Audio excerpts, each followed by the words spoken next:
My name is Peter Woodward-Court. I'm a medical doctor through my training, but I've taken some time out to study for a PhD, which is looking at machine learning in ophthalmology, and I'm affiliated with UCL and the Institute of Ophthalmology. My work is sort of in three main areas.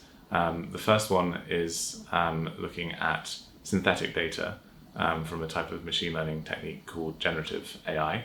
And this is where we're using models which are able to produce new and novel content by looking at thousands of examples and then learning the sort of distribution or pattern of those data and then produce its own specific types.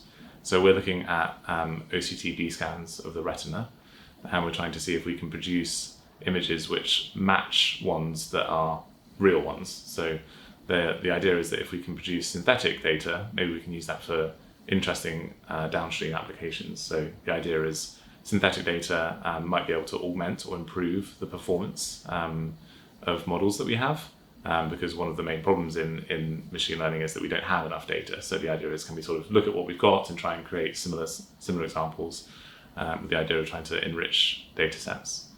And the other sort of main thing with that is that sort of if we have synthetic data, we might not have to worry so much about sort of some of the restrictions which are appropriately on these data because they're quite sensitive.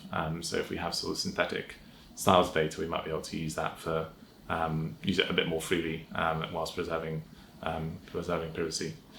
The second area has been looking at a specific condition which is used to which can occur when people take a medication for a condition. So lots of people have autoimmune conditions where the body inappropriately tries to attack itself, basically.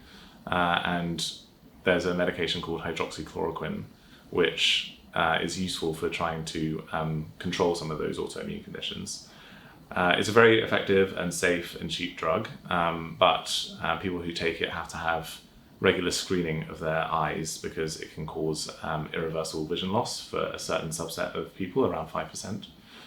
And so what happens is people go and have their eyes screened regularly, and when they see sort of, if they see these changes which are affecting the retina, they have to stop the medication. And it's quite serious in some respects because the damage that the drug can cause if you have this side effect is irreversible, and the only way in which you can manage it is by stopping taking hydroxychloroquine. So what we were looking at is, can we look at the scans of the back of the eye and try to see if we can detect signs of the changes that happen in the eye early using machine learning models. And in the research we've been able to do, we managed to sort of identify these changes around 2 years earlier than if you go for your regular checks at the hospital. So that was quite exciting. And then the third thing has been this sort of anonymization project.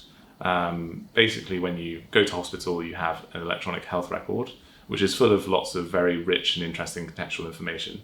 All your imaging, all the notes that you've written between you and your doctor, and various blood results and things like this. And it's a whole sort of rich ecosystem, which is very useful for sort of understanding what conditions you have, what your sort of prognosis for certain illnesses might be. And so if we can access this data, it'd be very useful for being able to sort of improve and manage our research. Part of the issue for researchers is that a lot of this information is very confidential and it's appropriately safeguarded.